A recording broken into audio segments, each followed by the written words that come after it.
Насаат KG тартуулайт.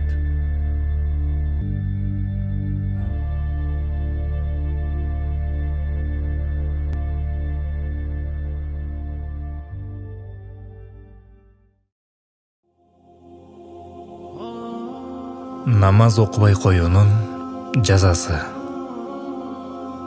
Пайгамбарыбыз саллаллаху алейхи вассалам айткан: кош көңүлдү кылып намаз окубай койгон адамды Алла Таала 15 нерсе менен жазалайт. Алардын 6-сы бул дүйнөдө, 3-сү өлүм алдында, 3-сү кабырда, калган 3-сү кабырдан кайра тирилип чыккандан кийин кыяматта берилет. Дүйнөдө берилүүчү 6-сы. Биринчи, Алла Таала өмүрүн берекесиз кылып коет. Экинчи, Алла Таала ал пенденин жүзүнөн салих, таква адамдын белгисин алып коет. Үчүнчү, кылган иштерине сооп берилбейт. Төртүнчү, кылган дуасы, батасы асманга көтөрүлбөйт. Бешинчи, адамдар бул дүйнөдө эле аны жек көрүп, сыйлабай калышат. Алтынчы, ал адамга салих адамдардын дуасынын пайдасы тийбейт. Өлүмдүн алдында берилүүчү 3 азап. Биринчи, кор болуп өлөт. Экинчи, курсагы ачка жан берет. Үчүнчү, чаңкап жан берет.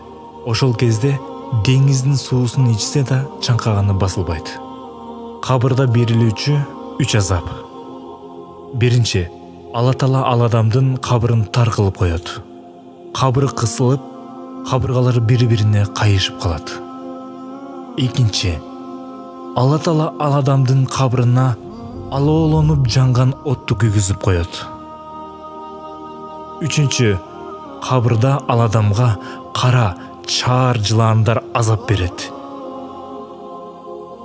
Кыяматта берилүүчү 3 азап. Биринчи, кыямат күнү жүзү менен тозокко сүйрөлүп киргизилет. Экинчи, кыямат күнү Алла Таала ал адамга каардуу көз карашы менен карайт. Анын себебинен бетинен эттери ажырап жерге түшөт. Үчүнчү, Алла Таала ал адамды катуу эсеп кысап калат. Жана периштелерге муну тозокко киргизгиле деп буйрук берет. Багымдат намазын окуган адамдын жүзүндө нуру болбойт. Түшкү пешим намазын окубаган адамдын ырыскысында береке болбойт. Асыр дигер намазын окуган адамдын денесинде күчү болбойт.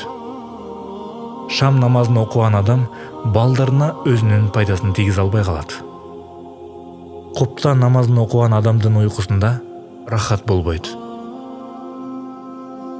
Азан айтылып жаткан кезде музыка же ыр уккан адам жан берип жатканда шахадат, ла илаха иллаллах, Аллахтан башка кудай жок деген келмесин айта албай калат. Пайгамбар саллаллаху алейхи вассалам айткан: менден бир аят болсо да жеткиргиле деп. Бул маалыматты жакындарыңыздарга жеткириңиздер.